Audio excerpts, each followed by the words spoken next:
Boa tarde, Chucos. E aí? Seguinte, eu ia fazer um vídeo explicando um pouco o que é PEC, que muitas pessoas vieram me perguntar assim, faz vídeo explicando sobre as coisas que estão acontecendo, né, da política e tal, porque eu entendo e explico um pouquinho de uma forma mais fácil.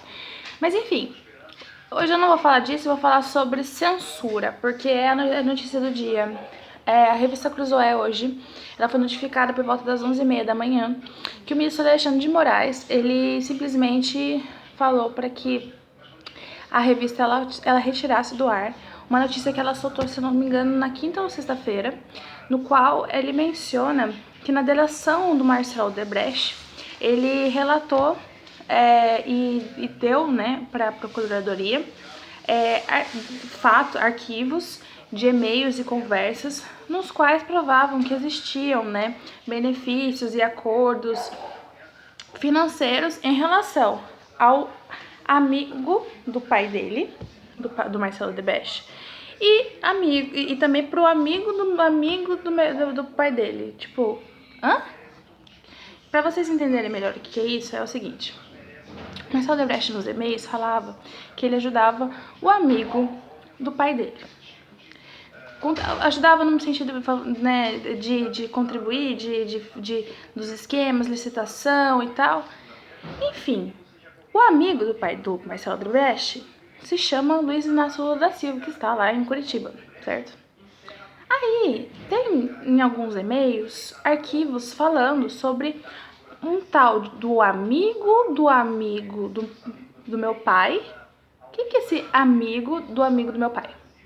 Que esse amigo do pai do Marcelo Odebrecht é um cara que fazia parte do esquema todo, no qual contribuía, ajudava e estaria totalmente junto com todo esse esquema, né?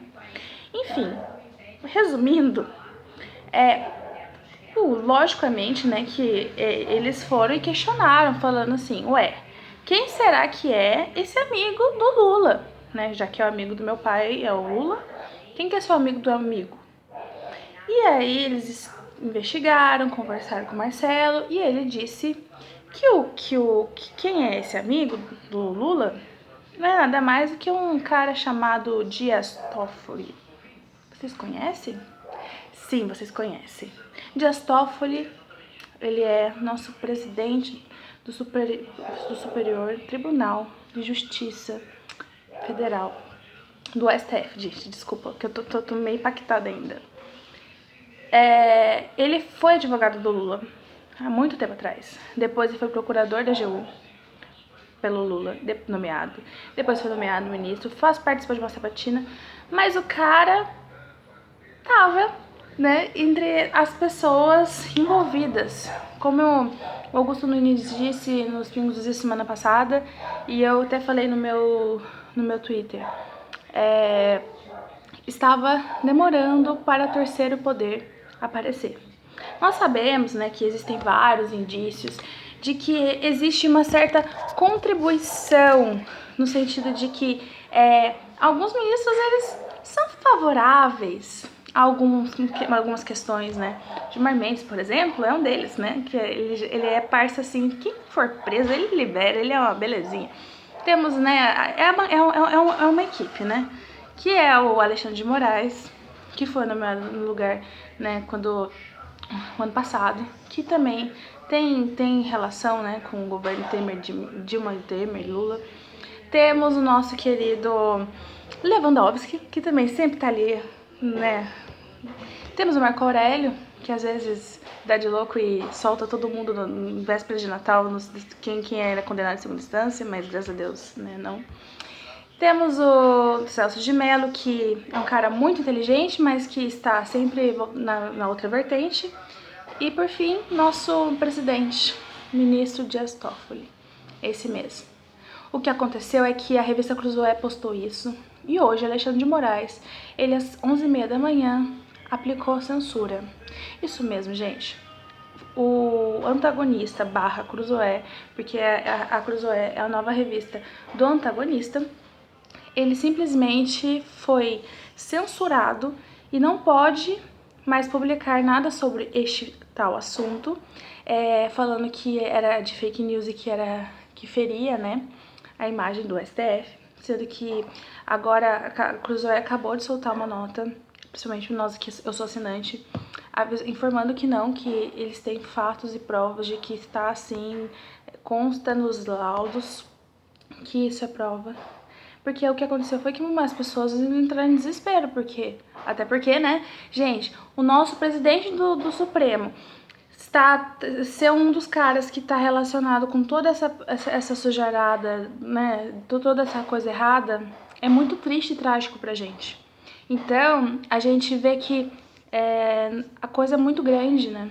E como eu falei, faltava o judiciário, estava muito equilibrado o executivo, né? Que você vê o ex-presidente Temer, ex-presidente Lula que já está preso, a Dilma que já responde, enfim, você via que o executivo estava legislativo, Eduardo Cunha, fora o executivo dos governos, como Sérgio Cabral, por exemplo, que tá lá, o governador, mas a gente vê vários outros deputados que também estavam envolvidos e que estão presos. Faltava judiciário. Infelizmente me dói muito, porque eu sou formada, sou bacharel em Direito, eu não queria que a gente que luta pela justiça, a gente nunca quer ver uma conexão desse tipo. Só que no momento que existe uma censura em relação a isso, falando que não se pode publicar tal fatos, a gente indaga e tenta entender assim, não, a gente já via, achava que tinha alguma coisa errada, a gente não pode ficar apontando erro, falando assim, eles fazem isso, eles roubam, não sei o quê. No momento que surgem fatos e provas, coisas que possam sim incriminar ou levantar essa dúvida muito mais forte nas pessoas, a gente tem que sim falar. E aí as pessoas, quem não tá entendendo nada que tá acontecendo então na TV ou na internet, que as pessoas estão falando sobre a censura, é por conta disso. O amigo do meu pai, né, pai, temos amigo do meu pai. Então, é o Dias Toffoli, nosso presidente do Supremo, que também está envolvido, isso diz a revista Cruzoé /antagonista, que está envolvido em toda essa esquemas de corrupção que vira e mexe estão no nosso país. Agora, gente, cabe a nós o quê? Rezar e manifestar nossa indignação, manifestar que tem coisa errada que a gente não aceita e não pode aceitar esse tipo de coisa, e procurar sempre nos manter atentos a que como eles podem interferir na nossa vida, porque a gente contribui com isso, né? A gente contribui com dinheiro nosso, né? Com o dinheiro do trabalhador a gente contribui, certo? E a gente contribui com isso, e eles contribuem com o quê? Roubando a gente. A gente não pode fazer isso, não. Não podemos. Eu tô sorrindo, mas é muito sério isso. E a gente tem que cortar o nó pela raiz. Se é pra gente fazer uma limpa, vamos fazer uma limpa direito. Eu sou totalmente contra a censura. A semana passada foi o problema do Danilo Gentili, essa semana de liberdade de expressão. Não que eu concorde ou não com o que ele fez, mas enfim, censura não pode. Não pode existir nunca. Estão calando a voz. Jornalismo é assim, gente. Não pode ser calado, não pode. Enfim, é isso e até mais.